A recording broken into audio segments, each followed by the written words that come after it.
लोग देखते हैं। ठीक है, कितना नंबर क्वेश्चन है साइंस? 50 या 51? 50 से है। अच्छा 50 से। देखिए कह रहा निम्न में कौन सत्य फल का उदाहरण नहीं है। तो देखिए इसके पहले भी आपका आया था क्वेश्चन, रिपीट हो गया कि नहीं हो गया? अब आप सत्य फल और असत्य फल को देखिए। एक्चुअली क्या है ना, कुछ फल ऐसा है जिसको आपको क्या ध्यान में रखना। फल क्या होता है? अंडाशय से। मेनली रूप से सत्य फल क्या है? जो अंडाशय से बनता है। फल कहाँ से बनेगा? अंडाशय से। लेकिन कुछ चीज होता है जो कुछ पाषण से बन जाता है। ठीक है, या फूल के अन्य भागों से भी क्या बनता है? फल बन जाता है। तो वैसे फल को असत्य फल बोलते हैं। क्या बोलते हैं? असत्य फल। ठीक है, तो अब देखिए जैसे सेब, यहाँ पर सेब क्या हो जाएगा? असत्य फल का उदाहरण हो जाएगा। ठीक है, तो ये तो आपका आंसर हो जाएगा सी नंबर। अब कुछ और आप लिख लीजिए जो कि असत्य फल होता है, इसको आप ध्यान में रखिएगा।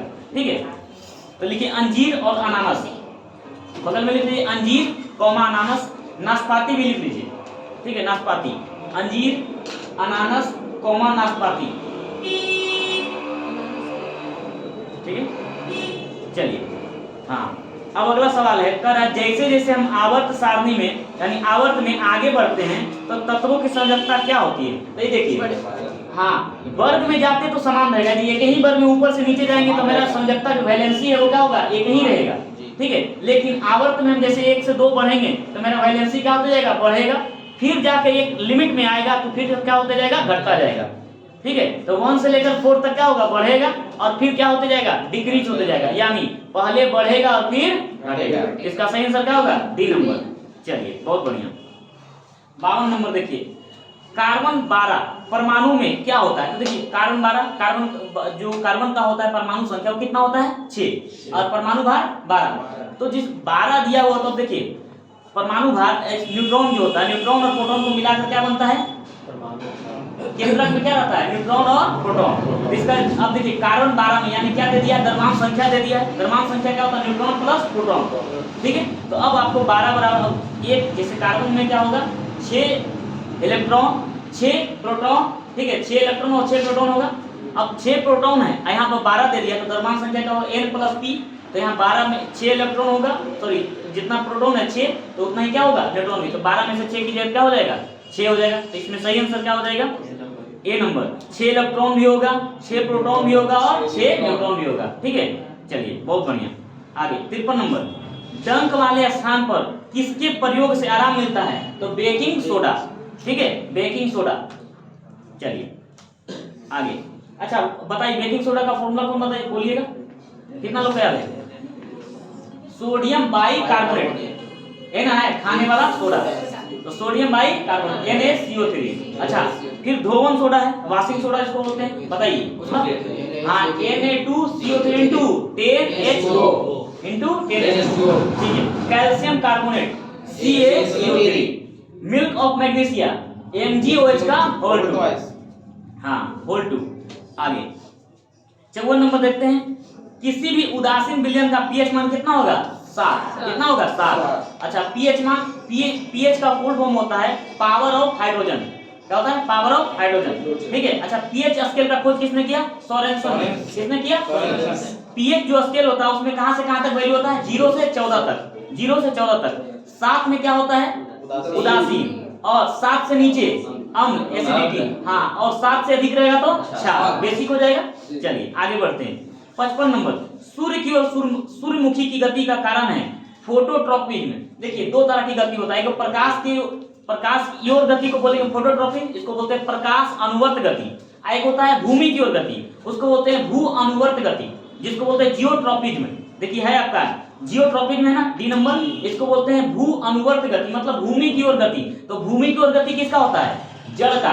और तना का गति किसकी ओर होता है? प्रकाश की ओर, यानी बाहर निकलता है, जिसको बोलते हैं फोटोट्रॉपिज्म। फिर देखो एक कह रहा है हाइड्रोट्रॉपिज्म, जल की ओर यदि कोई चीज बढ़े तो उसको बोलेंगे हाइड्रोट्रॉपिज्म। और इसके बाद है कीमोट्रॉपिज्म। कीमोट्रॉपिज्म क्या होगा? रसायन है ना, रसायन जो क्रिया होता है उसके फलस्वरूप क्या होता है, जो पौधे बढ़ते हैं उस विकास को क्या बोलते हैं? कीमोट्रॉपिज्म। क्या बोलेंगे? कीमोट्रॉपिज्म। ठीक है, इसका सही आंसर क्या हो जाएगा? ए नंबर। ठीक है, देखिए जहां भी फोटो लगा रहे हैं तो समझिएगा प्रकाश से रिलेटेड है। किससे रिलेटेड है? प्रकाश से। ठीक है, हाँ जैसे फोटोसिंथेसिस, प्रकाश संश्लेषण। ठीक है, आगे 56 नंबर देखिएगा, वृद्धि हार्मोन किसके द्वारा स्रावित होता है? हाँ किसके द्वारा? पीयूष ग्रंथि। अच्छा पीयूष ग्रंथि जो होता है इसको क्या बोलते हैं? मास्टर ग्रंथि। इसको क्या बोलते हैं? मास्टर ग्रंथि। ठीक है, अगला, अच्छा इंसुलिन कहां से निकलता है? अग्नाशय के कौन से जीविका? बीटा, है ना, बीटा जीविका से इंसुलिन का स्राव होता है, ठीक है। तो अग्नाशय में एक है ना एक सेल है बीटा सेल, उसी से क्या निकलता है? इंसुलिन हार्मोन, ठीक है। अच्छा, इंसुलिन हार्मोन की कमी से कौन सा रोग? मधुमेह। चलिए बहुत बढ़िया, आगे बढ़ते हैं। 57 नंबर देखिए, निम्न में से पौधे का वृद्धि रोधी हार्मोन है, बताइए वृद्धि रोधी हार्मोन कौन है? Abscisic acid. इसके कारण क्या होता है? पौधे की पत्तियां पीली पड़ जाती है और सूख कर गिर जाती है, ठीक है, क्लियर। इसका सही आंसर क्या होगा? सी नंबर, एब्सिसिक एसिड, ठीक है। ये नकारात्मक हार्मोन है, ठीक है। चलिए 58 नंबर देखिए, हाइपरमेट्रोपिया। देखो हाइपरमेट्रोपिया बोलते हैं दूर, है ना, दूर दृष्टि दोष। एक होता है निकट दृष्टि दोष, मायोपिया, ये हाइपर मायोपिया, है ना, क्या है? हाइपरमेट्रोपिया, ठीक है। तो मायोपिया रहता है तो उसको बोलते हैं निकट दृष्टि दोष। अब देखो इसके लिए हम आपको ट्रिक बताएं, 2 का 3 और 3 का 4, 2 का 3 और 3 का 4, 2 का 3 मतलब दूर दृष्टि तो 3 उत्तल लेंस, कौन सा हो जाएगा? उत्तल लेंस। और 3 का 4 मतलब यदि निकट दृष्टि दोष है तो 4 मतलब अवतल लेंस। तो 2 का 3 और 3 का 4, यानी 2 में उत्तल लेंस, यानी दूर रहेगा तो उत्तल लेंस और निकट रहेगा तो अवतल लेंस। क्लियर है? चलिए इसका सही आंसर हो जाएगा ए नंबर, ठीक है।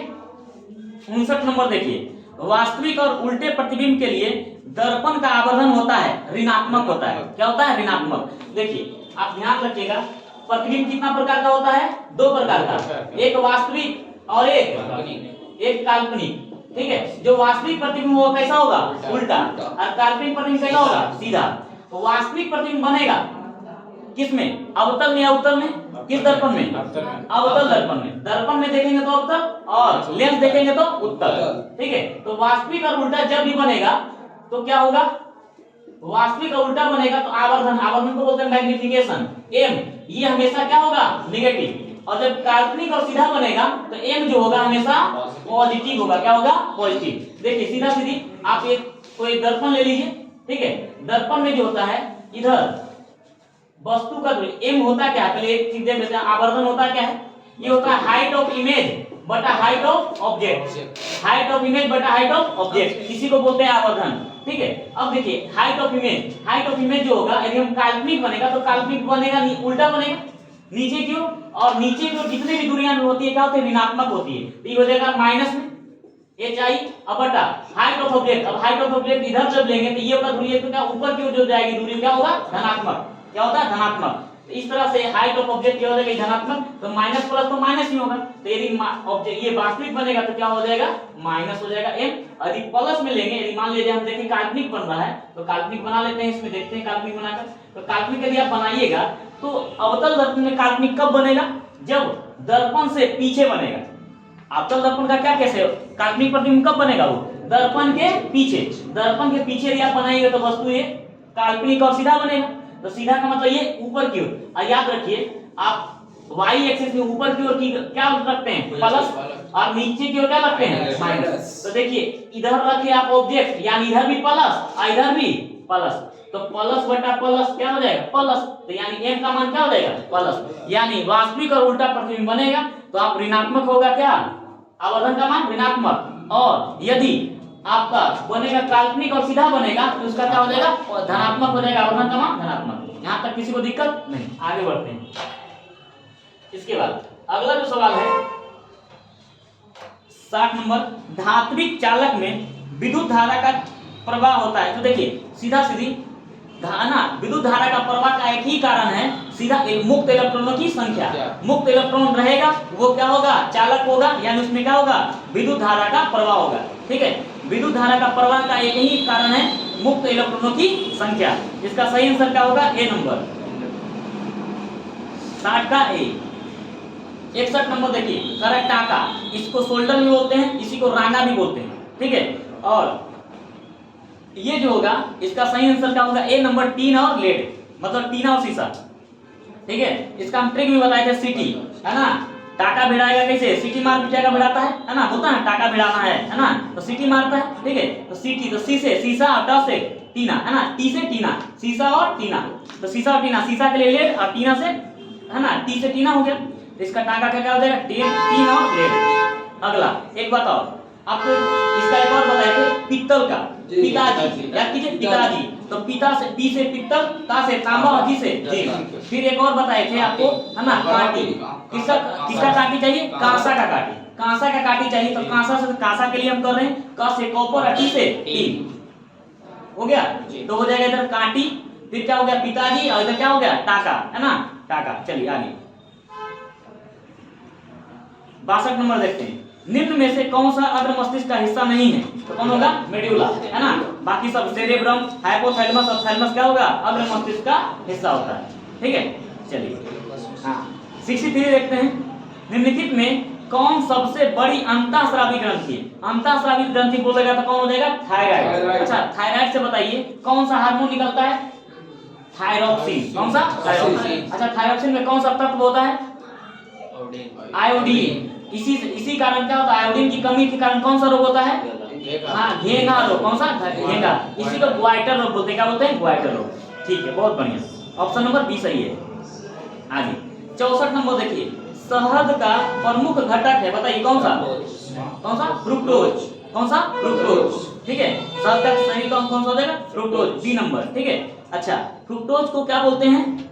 अच्छा, फ्रुक्टोज किसमें पाया जाता है? फलों में। फ्रुक्टोज किसमें पाया जाएगा? फलों में। और सबसे मीठी शर्करा कौन है? फ्रुक्टोज। फ्रुक्टोज ही सबसे मीठी शर्करा है। ठीक है, याद रखिएगा। आगे 65 नंबर देखिएगा। मांसपेशियों के निर्माण और वृद्धि तथा एंटीबॉडी बनाने के लिए इनमें से कौन सा अधिक आवश्यक है? तो सीधा से याद रखिए, शरीर निर्माण करना है यानी शरीर बनाना है, शरीर का विकास करना, तो प्रोटीन आवश्यक है। क्या आवश्यक है? प्रोटीन। ठीक है, आप देखते हैं बॉडी बिल्डर को क्या खाता है? प्रोटीन। क्या खाता है? प्रोटीन। ठीक है, इसका सही आंसर क्या होगा? ए नंबर। 66 मलेरिया रोग से शरीर का कौन सा अंग प्रभावित होता है? प्लीहा। क्या होता है? प्लीहा। ठीक है, अच्छा मलेरिया रोग किससे फैलता है? कौन सा मच्छर? मादा एनोफिलीज। मादा एनोफिलीज। ठीक है, अच्छा कौन सा प्रोटोजोआ होता है? कौन सा प्रोटोजोआ कारण होता है? प्लाज्मोडियम। कौन सा? प्लाज्मोडियम। अच्छा, किसके ना किसके छाल से दवा बनाता है? बनाया जाता है इसका? सिंकोना वृक्ष के छाल से। कौन सी दवा होती है? कुनैन। कौन सा? कुनैन। चलिए बहुत बढ़िया। आगे 67 देखते हैं। कह रहा है, अब इसमें दिया हुआ है सब अलग अलग संघ दिया हुआ है। ठीक है, और उसमें दिया हुआ अलग अलग जीव कि कौन सा जीव किस समूह का है, किस संघ का है। तो तारा मछली किसका हो जाएगा? संघ एनाई, है ना, संघ एकाइनो, है ना, एकाइनोडर्मेटा का। किसका हो जाएगा? एकाइनोडर्मेटा का। ठीक है, तो देखिए एकाइनोडर्मेटा में कुछ और पॉइंट लिख लीजिए आप। ठीक है, हम आपको लिखवा देते हैं इसका। लिखिए, इसके त्वचा पर कांटेदार होता है। देखो त्वचा कांटेदार। ठीक है, त्वचा बहुत सारा कटीला कटीला होता है। ठीक है, और अधिकतर समुद्री होता है, मतलब ये समुद्र में ही पाया जाएगा, आपको नॉर्मल इधर नहीं मिलेगा। तो संघ एकाइनोडर्मेटा का जो जीव है वो कहाँ मिलेगा? हमको समुद्र में मिलेगा। और इसका जो त्वचा होता है कैसा होता है? कांटेदार होता है। ठीक है, चलिए एक बताओ। अच्छा, दो चार इसका एग्जांपल लिख लीजिए, है ना, क्या क्या है। जैसे लिखिए समुद्री खीरा, ब्रिटल स्टार। हाँ, समुद्री खीरा, उसको सी ककम्बर बोलते हैं। समुद्री खीरा, ब्रिटल स्टार। तो अगला बार दिया आ जाएगा ब्रिटल स्टार किस समूह का है, तो बन जाएगा। ठीक है, चलिए अगला इसी में देखिएगा। संघ मोलास्का। संघ मोलास्का का जो जीव ऐसा जीव है जिसका शरीर कोमल होता है और उसका बाह्य जो कंकाल होता है वो कैल्शियम कार्बोनेट का बना होता है। किसका बना होता है? कैल्शियम कार्बोनेट का। मतलब शरीर उसका बहुत ही मुलायम है, इसलिए उसका बाह्य कंकाल बहुत ही कठोर होता है। जैसे आप घोंघा देखें, सीपिया देखें, सीप देखें, तो उसका क्या होता है? उसका जो शरीर है, अंदर का शरीर पूरा मुलायम होता है और उस पर एक बाह्य कवच होता है, बाह्य कंकाल होता है। वो क्या होता है? कैल्शियम कार्बोनेट का बना होता है। जिसके बगल में कुछ उसका एग्जांपल लिख लीजिए। ठीक है, संघ मोलास्का का। जैसे पाइला तो एक हो गया, पाइला का मतलब भी घोंघा होता है और स्नेल का मतलब भी घोंघा होता है। ठीक है, पाइला जो होता है वो होता है सब, है ना, स्वच्छ पानी में रहता है। ठीक है, स्वच्छ पानी में जो रहता है उसको पाइला बोलते हैं, जो नॉर्मल मिलता है उसको बोलते हैं स्नेल या घोंघा। ठीक है, इसके बाद और लिख लीजिए एग्जांपल, सिपिया सीप, सिपिया सीप। ठीक है, फिर देखिए संघ एनिलिडा। संघ एनिलिडा जो होता है इसका शरीर लंबा होगा और, है ना, इसका शरीर खंडित होगा। मतलब आप देखिएगा तो थोड़ा थोड़ा क्या होगा, बीच बीच में खंडित खंडित देखिएगा। ठीक है, हाँ, इसका एग्जांपल में आप लिख लीजिए बगल में एनिलिडा का एग्जांपल। जैसे आप जोंक, केचुआ, एगो नेरिस्ट तो हो ही गया, लिख लीजिए। संघ एनिलिडा का लिख लीजिए एग्जांपल में। एनिलिडा के बगल में लिख लीजिएगा केचुआ, जोंक। ठीक है, चलिए अच्छा, अब अगला जो संघ प्लैटीहेल्मिन्थ। देखो प्लैटीहेल्मिन्थ को चपटा कृमि के नाम से जाना जाता है। क्या बोलते हैं इसको? चपटा कृमि। ठीक है, इसका कुछ एग्जांपल लिख लीजिए, बगल में लिख लीजिए taenia, taenia, fasciola, taenia, comma देख लीजिए, फैसियोला। हाँ, तो याद रहेगा, ठीक है। यदि आप अगला बार आ जाए कि पता है चैप्टा क्लिनिक का कौन उदाहरण है, तो हो जाएगा फैसियोला या टीनिया, ठीक है। और प्लेनेरिया तो दिया हुआ है ना, क्लियर। चलिए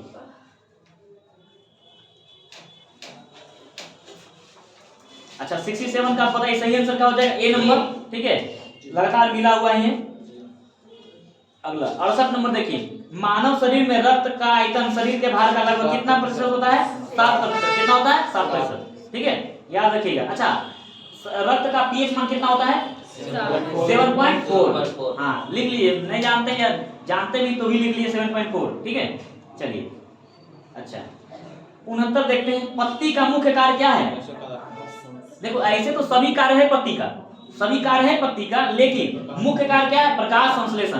प्रकाश संश्लेषण की क्रिया के द्वारा ही वो गैसों का आदान प्रदान करेगा, उसके द्वारा ही वो वाष्पोत्सर्जन करेगा, और उसी के दौरान ही आसपास क्या हो जाएगा, मौसम ठंडा, है ना। वृक्ष के आसपास आप जाते हैं तो ठंडा महसूस होता है कि नहीं, है ना, तो शीतलन भी उसी के कारण होगा, यानी प्रकाश संश्लेषण क्रिया होगा, ठीक है। इसका सही आंसर क्या होगा, बी नंबर। 70 नंबर देखते हैं, कह रहा है एक बिंदु पर चुंबकीय क्षेत्र की उपस्थिति का पता लगाया जाता है, तो किसके द्वारा, कंपास सुई, है ना, कंपास नीडल के द्वारा, ठीक है।